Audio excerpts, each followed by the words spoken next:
Welcome to the Sports Entrepreneurs Podcast. I'm your host, Marcus Luhr, and I'm delighted to have someone calling in all the way from Silicon Valley this morning, Mr. Chris Pepe. Welcome to the podcast, Chris.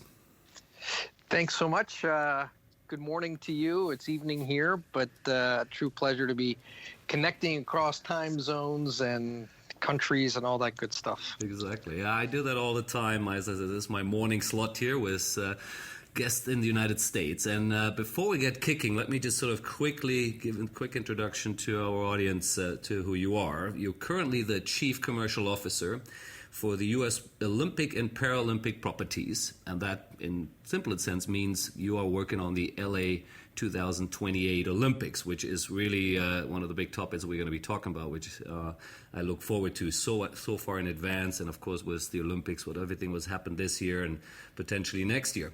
But before we get there, we're going to take a really good look at your illustrious career across Major League Soccer, Yahoo, VISA, and a few others. So that's how we always start. We kind of get kicking off with how you got into the industry.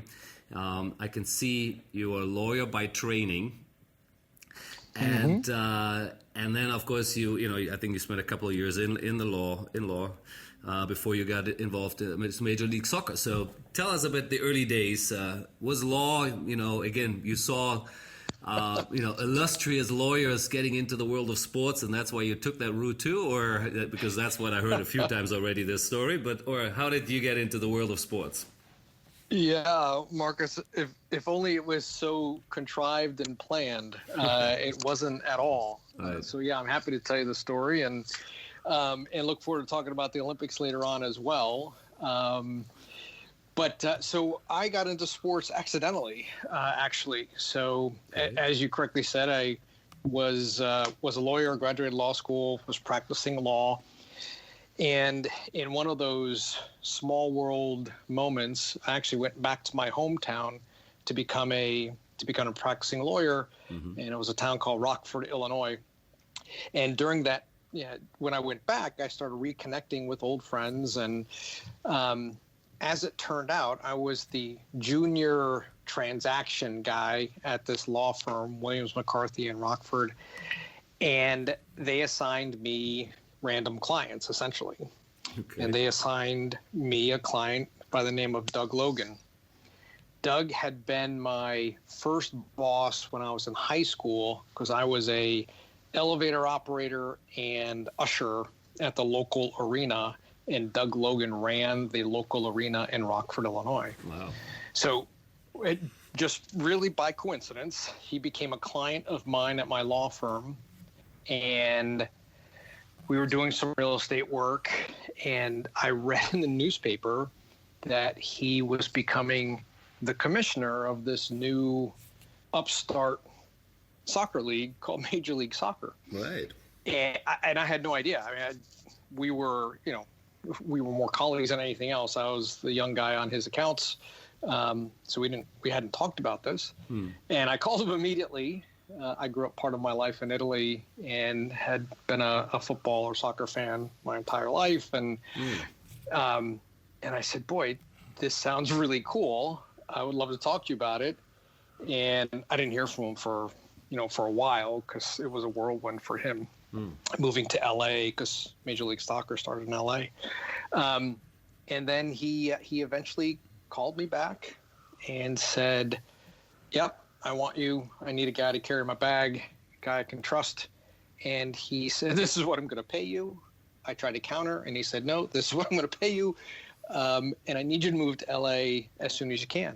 Wow. And that was it. And that was the beginning of a career in sports that wasn't really supposed to happen because I was supposed to have a career in law and politics. Yeah, I love it. I love it. Well, I had a little to do with the movement in soccer in the United States. I was in the U.S. in 1994. I studied in the United States, and I was involved in the Football World Cup at that time. I worked for ISL Marketing, and I was based in Dallas, and I was running the venue for the FIFA World Cup there. So, it was an incredible time, and of course I I followed what happened after, with MLS and how it got started, and of course all the people behind it who made it happen. So, before we move on, I'd love to really talk a bit about it. Tell us a bit about those 4 years you were there, starting a football league in the country. Well, there was football before, obviously. What you guys called soccer. Starting this still from scratch, bringing all the teams together. I mean, that must have been a crazy ride. So talk a bit about it. It was a crazy ride, and I was fortunate to be in when we were still picking team names and logos and players. We had our first player combine in La Jolla and Del Mar in California on these polo fields, and you'd see these guys running around trying to make the teams. And this was, as you recall, this is at a time when soccer was not necessarily the big thing in the United States. Absolutely. In fact, right, many people questioned that we could actually host the World Cup, not really knowing the sport from their perspective. And you did well there. The World Cup was amazing.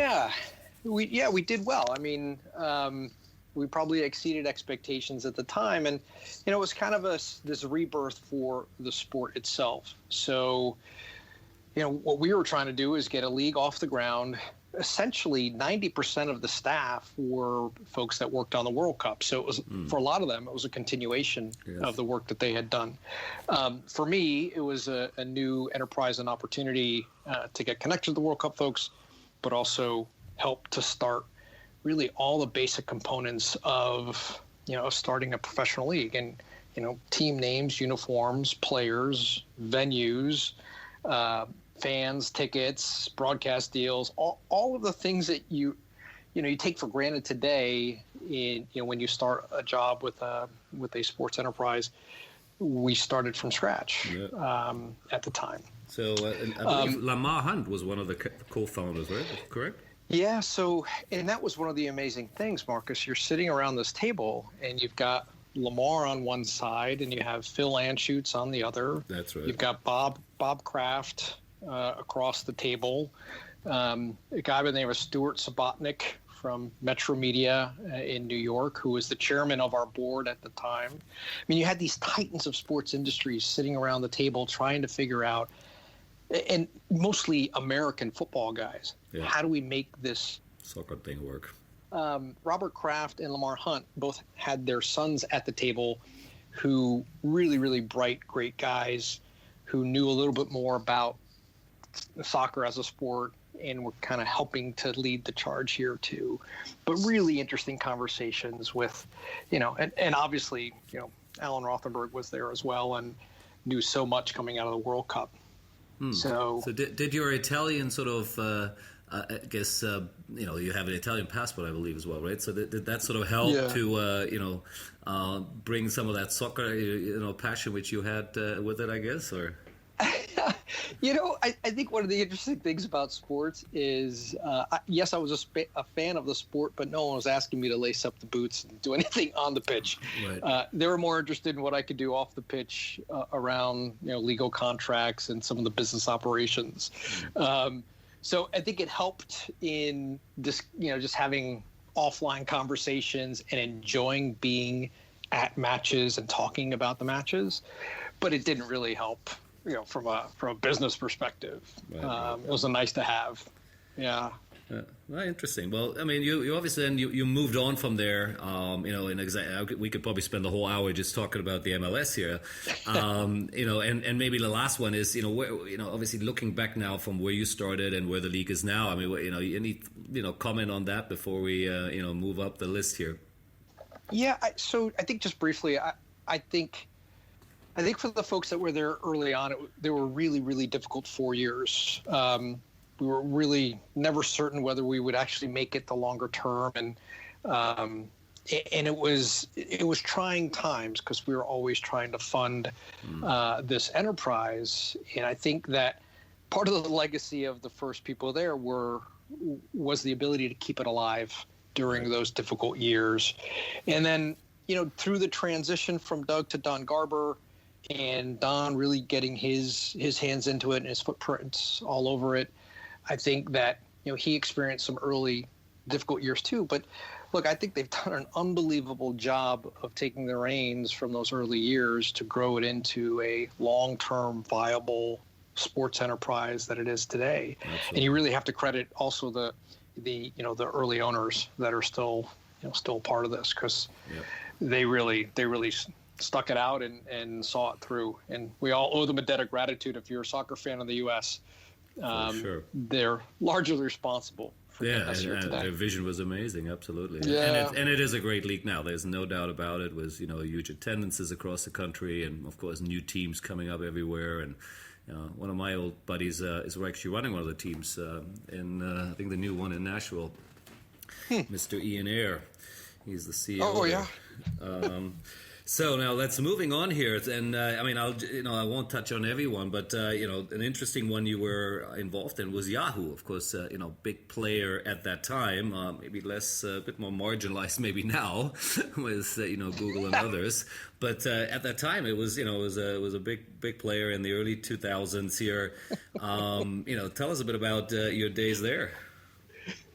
Yeah, I will. But before I do, I've got to tell you, if we put a bet in 1999 whether MLS or Yahoo would still be alive in 2020, I mean, 10 times out of 10, I would have said Yahoo. Yeah, of course. Right? I wouldn't have expected, how things had evolved over time. Absolutely. But as I was kind of winding down my years at MLS, so MLS moved from Los Angeles to New York City, and I was in New York City, and a lot of the guys in the office were keeping an eye on what was going on in Silicon Valley, and we had people day trading and this and that. And I was a young guy, unmarried, no family, and I really got the itch and said, boy, there's this unbelievable thing happening across the country. Yep. I'm going to go make that happen somehow. And again, I kind of got lucky. I was able to find a job online, found an apartment online, all those good things. Came out and left the company I came to be with after 6 weeks because it was one of those notorious dot bombs. But what else was happening at this time, and you may recall this with your background too, it was early 2000s, and ISL was running into some problems. Yes. And FIFA was looking for a partner to help them with their online presence. Right. FIFAWorldCup.com at the time. That's right. I got reacquainted with old MLS friends who a guy by the name of Randy Bernstein, who was at Yahoo, and he and Alan Rothenberg were looking to strike a deal for Yahoo for the World Cup rights.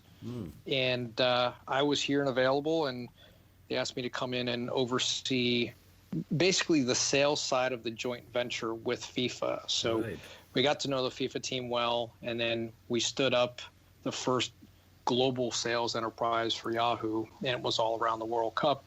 And in a weird twist of fate, we were probably the last big sports announcement on 9/11, 2001, when we announced our deal on that day in Europe. Wow! Before everything happened on 9/11. Yeah, crazy. That is crazy. And I do recall, Yahoo being a FIFA partner for several years there. And so again, interesting. So you were part of that early days there. So now looking at the days, the years you were there. So you were involved at the 2002 World Cup. All right. Yeah. In South Korea and Japan. Interesting.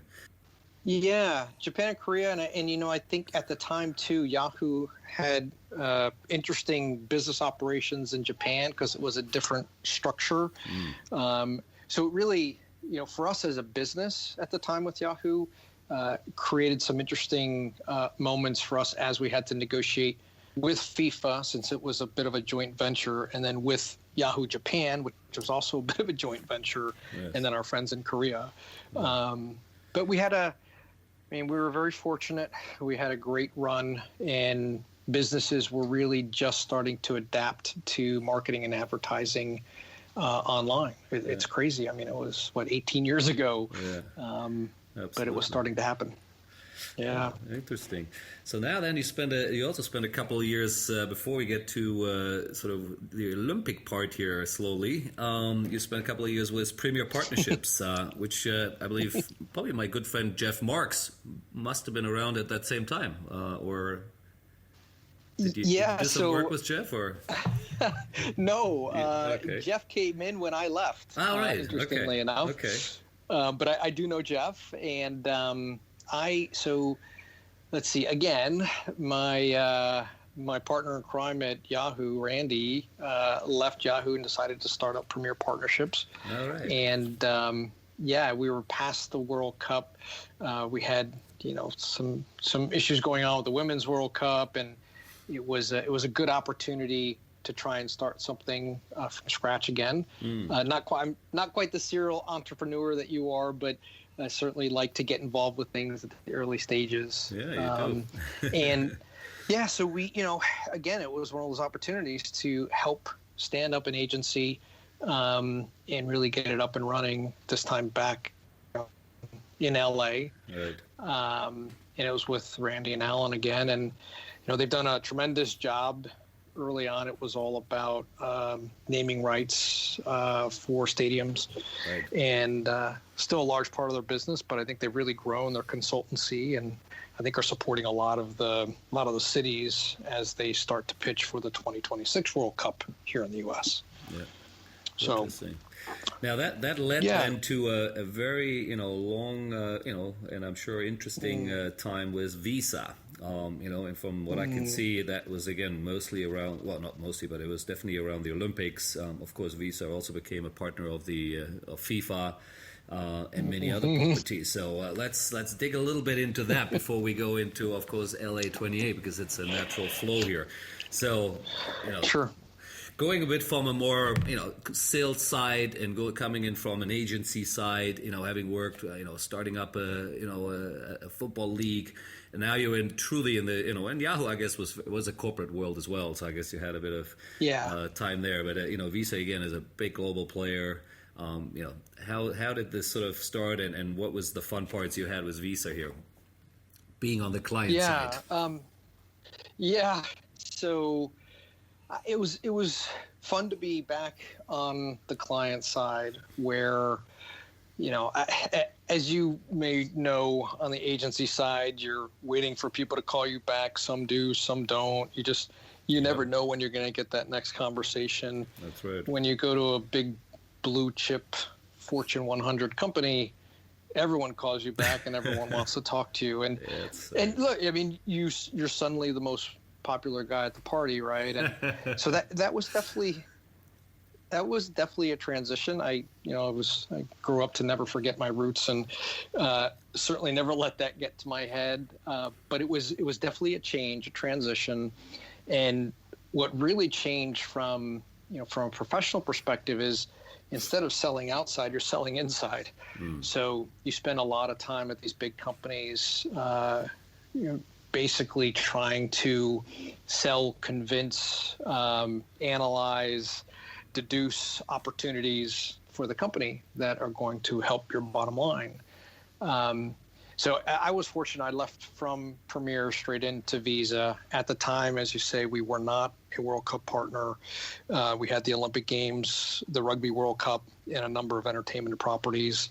But I think one of the reasons they brought me in was they had an ambition for the World Cup. And you may recall MasterCard had the partnership. Absolutely. At the time, it was a very interesting time in the discussions, negotiations, and then what happened afterward. Yeah, I want to talk about that too. Right. Yeah, I'm happy to. So we were fortunate to be able to then have Rugby World Cup, FIFA World Cup, and the Olympic Games. And again, as kind of a startup-y kind of thing, I led the team to build the VISA FIFA football team to determine how we were going to start to show up in market. What was the first World Cup actually VISA had? I have, but that part I can't remember. 2010. Yeah. So what's really funky about this is that we were signed for post the 2006 Germany World Cup before the World Cup happened. So MasterCard had the World Cup in Germany, but we were sitting by for the next opportunity. So South Africa was our first Men's World Cup in 2010, which was an unbelievable experience too. Right. Again, you're a lawyer, and therefore I'm sure you know how to answer this question, appropriately. Now, obviously the transition was a complete mess. Let's put it this way, right? Actually, the gentleman on the FIFA side is an old friend, and I know he still has some legal issues there. So, tell me a little bit about, from a Visa point of view, how would you describe what happened?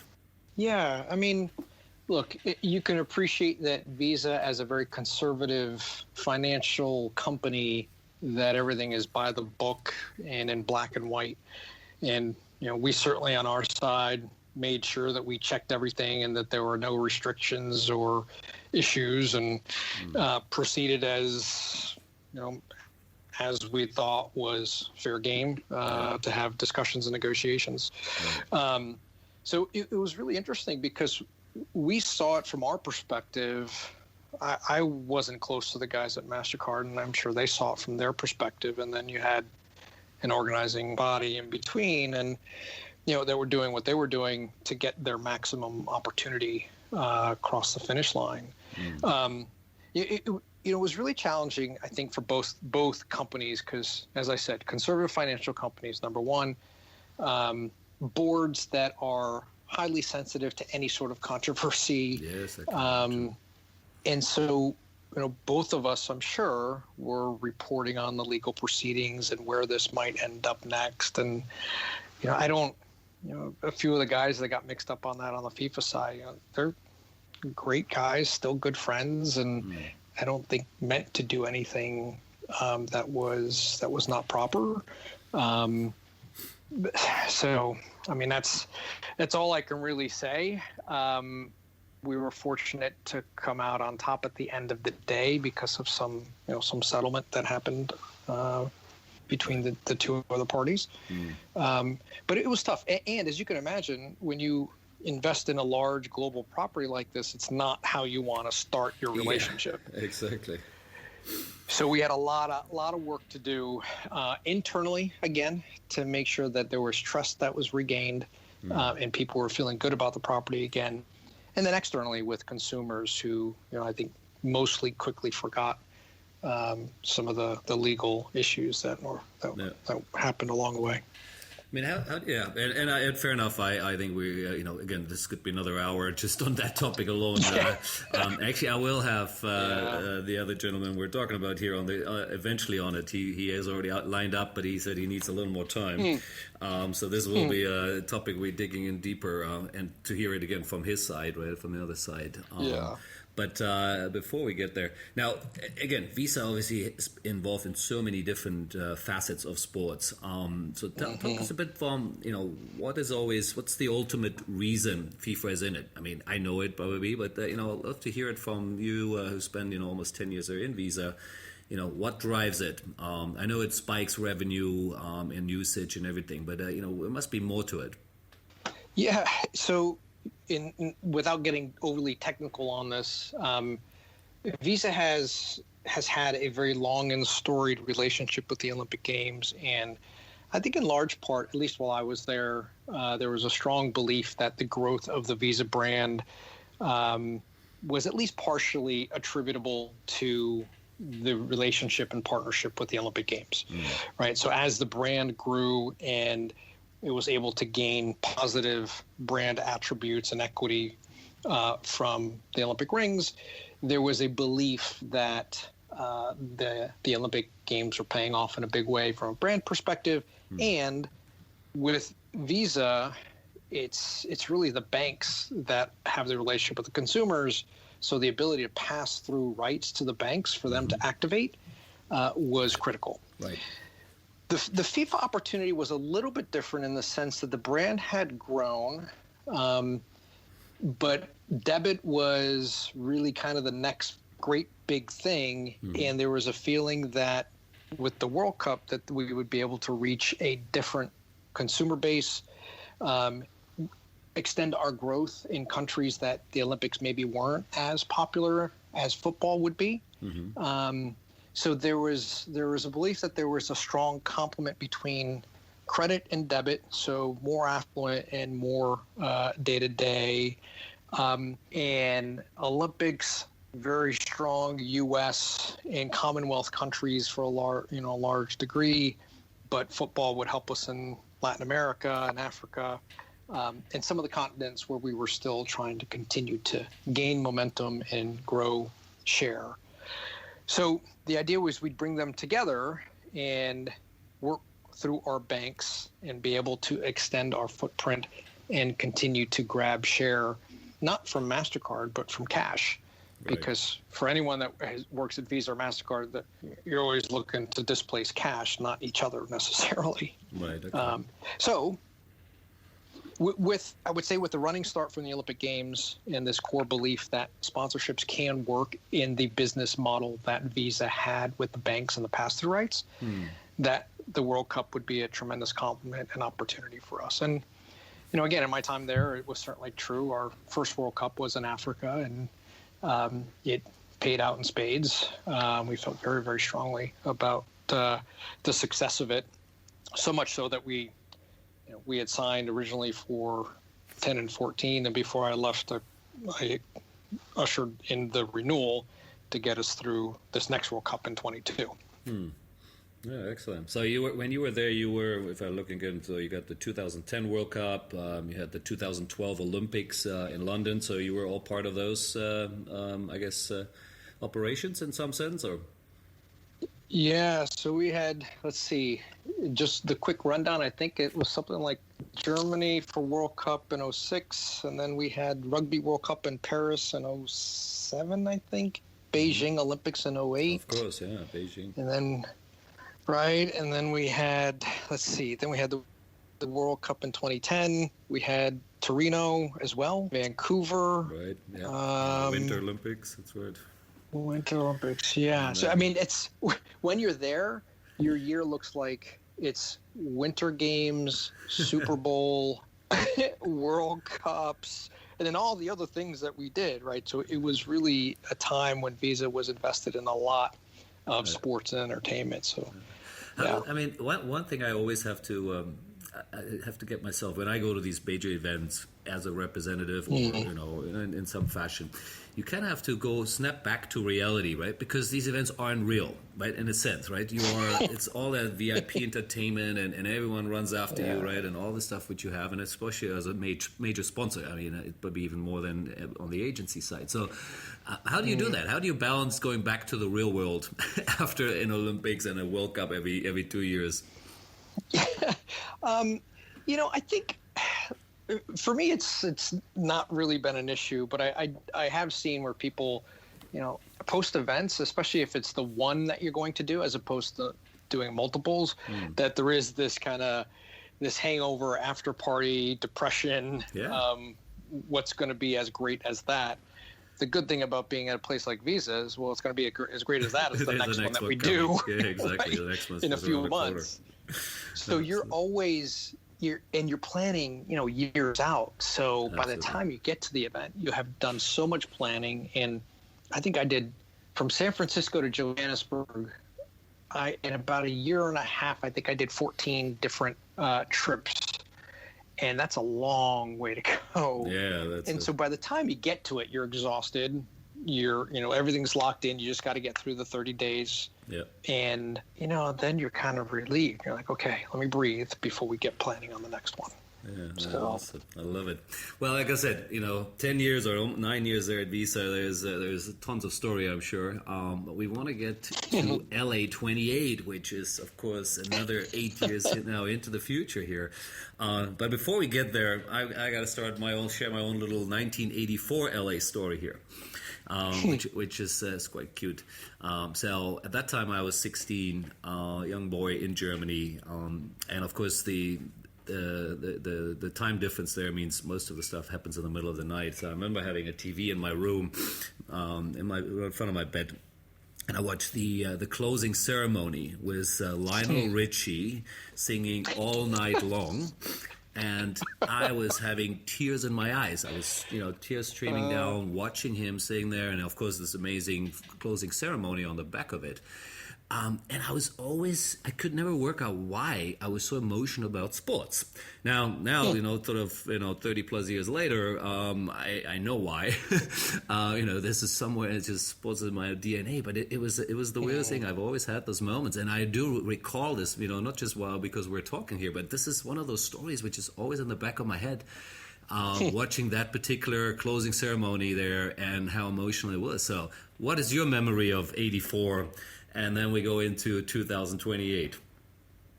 Yeah, well, first I got to say, I think that's one of the magical things about sport, right? It does elicit this emotion and this passion that sometimes you didn't even know existed, right? In your case, you're surprised by your emotional reaction and you can hardly understand why. Yes. But that is the amazing part of this. And I was the same age as you, but in a small town in Illinois, and back in my hometown of Rockford.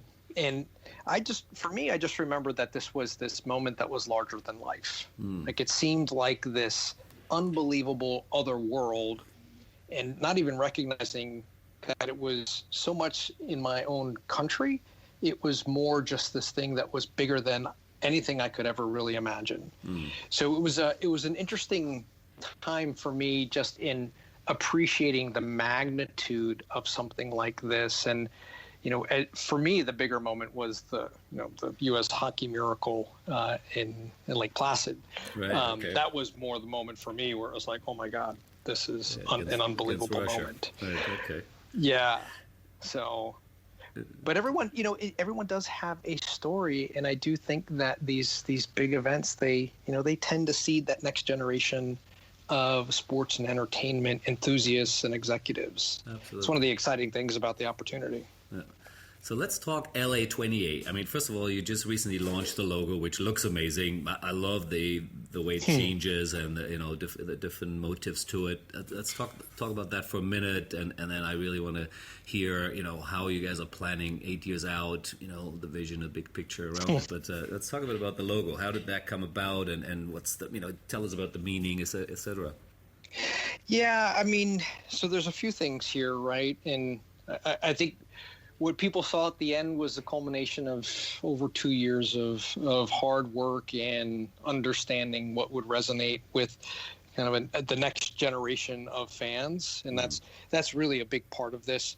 Not only how do you engage with our fans for the next 8 years, keep it interesting, relevant, but also how do we continue to connect with this next generation so that they're really bought into the Olympic and Paralympic movement, as so many of us are already today.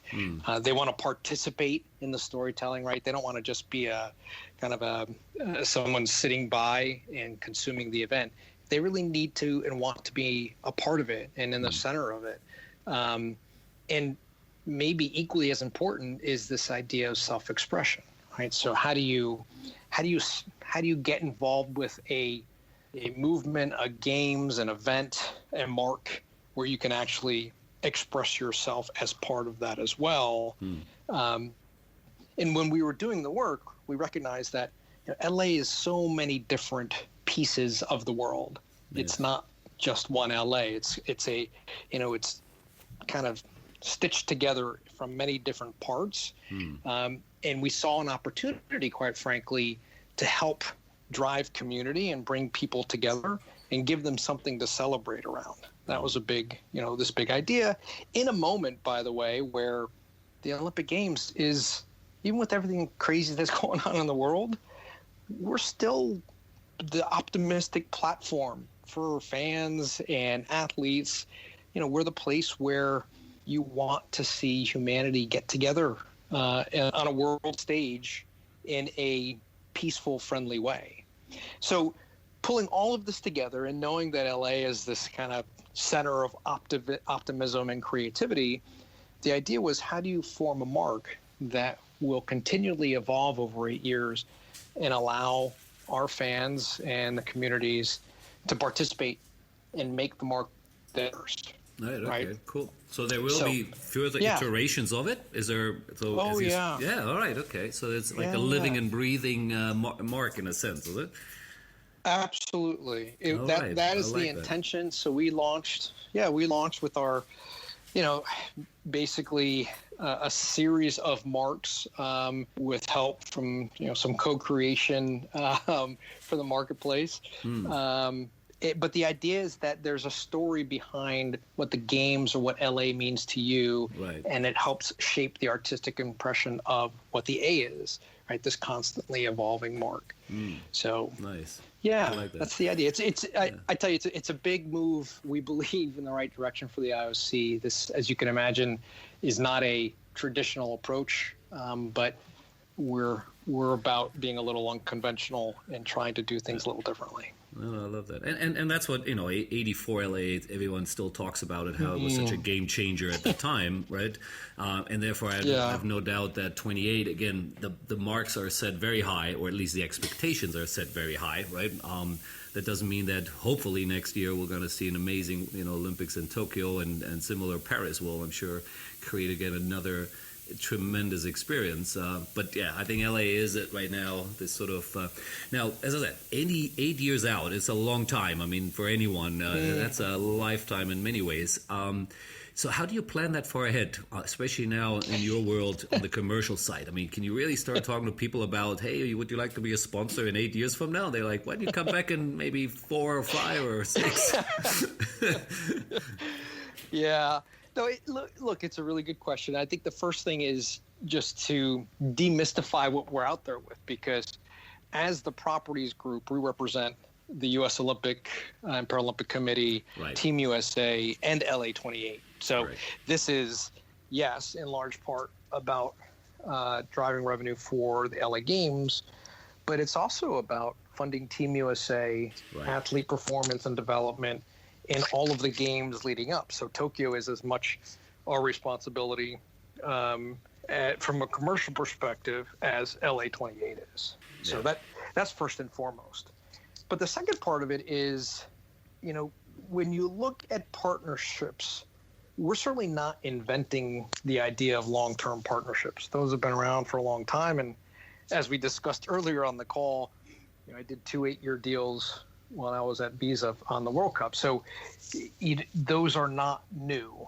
I think what's new is our approach to the marketplace, how we're looking to evolve the revenue model and how we're shaping the partnership. And we can talk a bit about that. Yeah, I'd love to. But the 8-year journey, especially when you've got Team USA and the Olympic Paralympic Committee as part of this, there's an opportunity to storytell for 8 years and really drive brand equity and acquire these brand attributes across this period of time. And it's proven, data proves that the longer you're with these properties, the greater transfer of equity there is. Right. So, we have data on our side as well that proves out the value of the long-term partnership. And I love you keep referring it to stories, and I believe that that's really what we are. I think in the world of sponsorship, we're storytellers, right? We need to build that story around whatever property it is, right? And everyone has one, whether whatever sport it is, whatever athlete we're talking about, there are stories which we need to bring across. So how do you currently? How would you play out this story to a sponsor? From why they should be coming involved in the American, in the US Olympic team now, and then all the way to 28. Give us sort of the short elevator pitch here.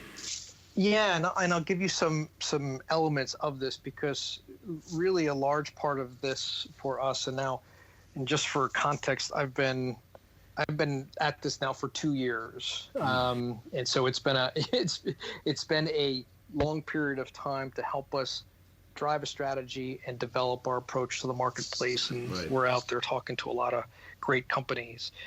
But first and foremost for us, coming from the brand side, a big component was trying to get out of this protect and control belief that these governing bodies really just want to control their IP and protect it closely and do the storytelling themselves, and getting more to this empower and support. So working with brands where we can let go of the reins a bit and empower them and support them to tell the stories that will certainly help the movement, help the athletes, help the LA28 games, but also drive their business, drive engagement, and making sure that we're flexible enough that it works for them.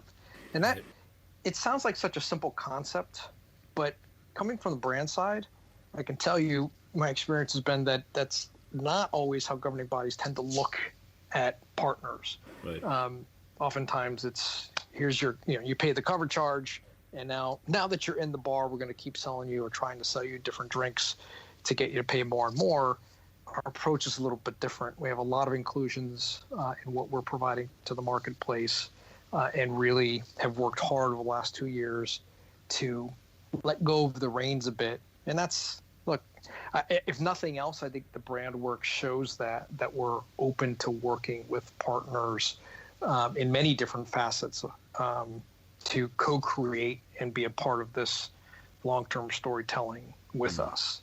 And one of the core components of this for our top partners are this concept of these purpose-driven platforms. And again, it's interesting what's happening in the world today, because for about a year and a half now, we've been out there talking about making sure that there is a purpose-oriented program that forms a core component of our partnership together. The Olympic Games can be this convening force where we can help to bring a lot of people together to make things happen or make it easier for things to happen, which oftentimes brands need.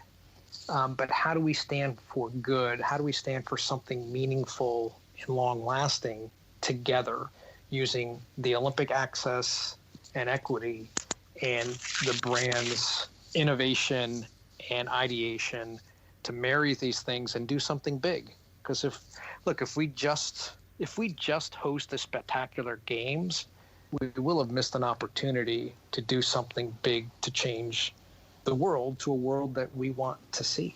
Yeah, and I totally agree. It sounds very lofty, but we really believe it, and I think that's what makes us a bit special. Exactly, I think that's all part of the, as you said, storytelling and creating a dream there for everyone to associate itself with. Now, I want to talk a bit more hard commercials here. Again, LA84 drove huge numbers, broke new records in terms of revenue streams. And then, of course, it was always topped by the next one. I think Beijing, maybe by now, still one of the biggest. Where when it comes from a local organizing committee, the revenue they generated, I believe, was larger than actually what the IOC did globally. Right? That is just because it was China, of course. I'm not sure anyone ever topped that. Yeah. Now, again, the U.S. is a large marketplace, and therefore it could be similar here. What are the targets? You have numbers you can share? You're trying to raise how many billions on the back of it? And look, I'm happy to share. It's probably the worst kept secret in the industry. From a sponsorship perspective, we've got to generate a little over $2.5 billion. And then the public game budget, I think the last was at about $7 billion. So they're big numbers. I do come from a company that, and I remember the first meeting when they put a T after a number, and I raised my hand at Visa and I said, "What's the T stand for?" And they said trillion. So we had a target of dollars in the trillions. Wow. So billions is big. Yeah. Doesn't scare you. But no, it doesn't. And I will say this, though, too, Marcus. I think that because you mentioned China and obviously Japan happening soon, the U.S. is a very sophisticated sports marketing market. Yes. We have great companies that demand value. And I can tell you that over the course of the last year or so, in our discussions, they're really interesting conversations with U.S.-based companies that have to ensure that there's a return on their investment. And we're well prepared to tell that story in a meaningful way, mostly because we have a bunch of people that come from the brand and agency side that are equipped to tell that story. We're not just going to say, hey, we're this great big event. Can we have your money now? Yeah. It's about explaining and sharing our mission and our goal and our view for the next 8 years and finding alignment between us. Yeah. Well, I mean, as I said, it's a lot of money, but you have a bit of time. That's good. That's a good starting point as well. But there obviously are restrictions, right? As usual, you have the IOC top program, and therefore, there's always a bunch of things you sort of can or cannot do, really. Talk a bit about that. How do you find that balancing between the global partners and then the local partners? Yeah. So, my experience has mostly been on the FIFA side. So I'm definitely experienced in working with a Swiss-based governing body and how they see the world and how they see the commercial opportunity. And so I think we've had a lot of good open conversations. I will say the IOC has been very successful in renewing or extending their top partners. So they're in a really good place as it relates to long-term deals and relationships. So P&G, Coca-Cola, Visa. I mean, they've got a lot of good blue chip companies that will support the movement for a long time to come. Right. Having said that, two things. One is a lot of those companies are U.S.-based companies and are super excited for U.S.-based games. Yep. So we have an advantage in that we're able to work together. A number of those companies are West Coast based as well. So we do have an advantage in being able to speak a common language in many different respects. Because we will have a common goal as it relates to a successful games in the U.S. But also, look, the world is a big place, and there are a lot of different opportunities to engage with the Olympic and Paralympic Games without running into any conflicts with the top partners. So it's always an exercise of working through the different categories and all that. But we're less focused on the category and more focused on what's the meaning and the purpose behind it, and how do we find commonality in the vision between us.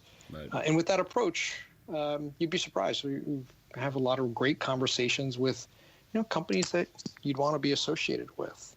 So, I'd be remiss if I didn't mention that while we have a long period of time and people are like, oh my God, what are you going to do for this period of time? It's been really interesting because we're not building any venues, right? We could host the games tomorrow, literally tomorrow, without much of a need to do anything new and different. Right. So it actually has been somewhat liberating to be able to focus so much on doing foundational things right to ensure that not only are we able to work with our partners in a constructive, co-creative way, but we can worry more about what we're going to leave behind after and worry less about what do we have to build to get there. Right. Yeah, that's interesting. It's a real luxury. Yeah, that's right. And that's rare. Obviously, historically, that's the opposite. Now, coming a bit back to Tokyo, and of course the what happened here this year, and hopefully what will happen next year. How much you guys are looking at that and saying, fine, we're so far away, we don't need to worry about it that ever happening to us, or is there already people start plans of what could happen if you would have a similar scenario? Yeah. So obviously what's happened and is happening is, it's an unfortunate and very sad situation. And more than anything, and when we go into these meetings, what's the best thing to do from a health and safety perspective? Because again, we were also planning for Tokyo with all of our current partners. So there was a lot of rethinking and scenario planning on how do we work with our partners going forward. And I'll say we looked at all the different factors, and at the end of the day, we said, what's the right thing to do? And so we extended all of our current partners by a year with no additional costs or fees, and worked together to find new ways to engage with consumers when you couldn't have a bunch of people showing up in Times Square. Right. Yep. So that was part of it, but more specific to your question is, absolutely. It certainly will make us smarter and sharper as it relates to any sort of crisis management or scenario planning that we'll do for the games that we host in LA. So there's going to be key learnings out of this moment in time for everybody. I don't care what industry you're in, that you can learn from and become better. And quite frankly, that's really what we're all about, is to listen, learn, and make sure that we're prepared to ensure successful delivery at the end of the day, not just for Tokyo, but for all the games in LA in particular. Yeah, no, definitely. Well, look, I think we're almost getting sort of to the tail end here of our conversation. It was really interesting talking through all the way from MLS days, early days in MLS, of course, your Visa days, and now talking about the LA and everything else you're doing with the US Olympics there. So I think it's a fascinating journey you've had yourself, and it looks like you got a big 8 years ahead of you here. And hopefully we'll have some more conversation over those times. I'll try to check in here every once in a while, especially when you maybe have some big announcements to make. In the meantime, also say hello to Casey, please. He's also a good friend. I'm assuming he's still involved in it. Is he still the chairman of it, or I'm sure with it. No, he is. He's the chairman, and he's very involved. And as you know, probably one of the best human beings on the, which makes what we do even more enjoyable. It's nice when you have a good group of human beings working on a great project. Absolutely, yeah, that's important. It really helps make the journey so much. Yeah. Send my regards and tell him he was supposed to. Tell him he's supposed to get on the podcast too. He had promised me, and then he disappeared. So, but we'll catch him. So, Chris, any last thoughts you'd love to leave us with maybe just sort of a quick wrap up of your career? What would I always like to ask my guests that what is the biggest learning for yourself of all the things you've done working in these big companies, working on the agency side? You've really been on both ends. What is it what you would tell yourself? If you were a young graduate or someone just starting the industry, what is to watch out for?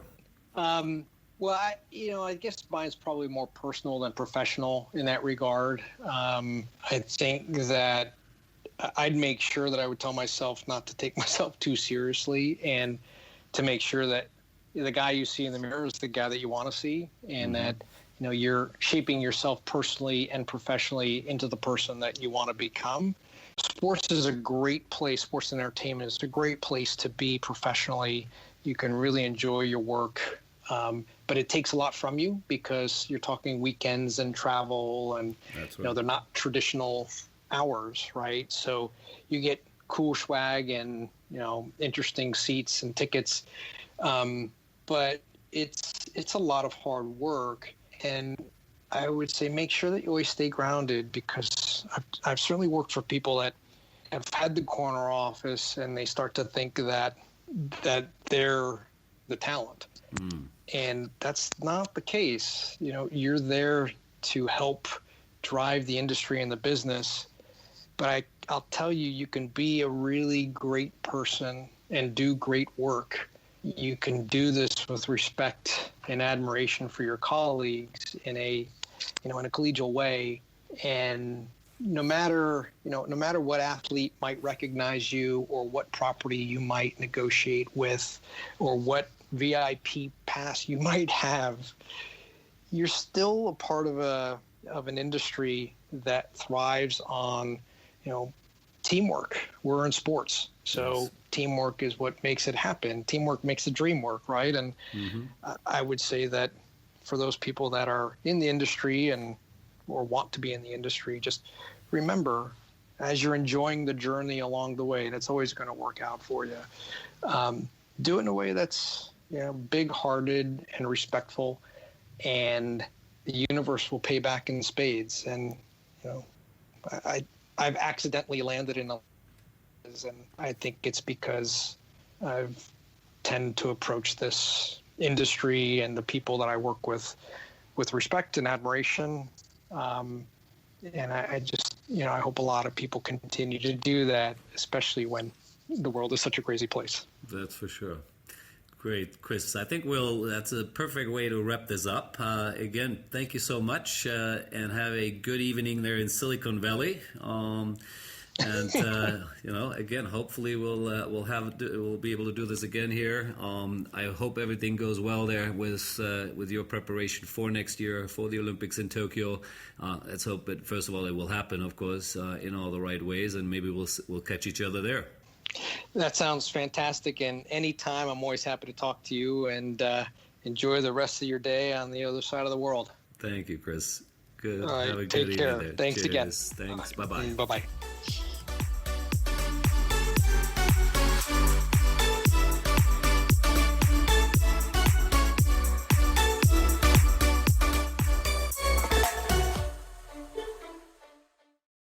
The Sports Entrepreneurs by Marcus Luer podcasts are a collection of interviews and stories. All content in this podcast is the copyright of Marcus Luer. Reproduction and distribution of the presentation without written permission of the owner is prohibited. All rights reserved.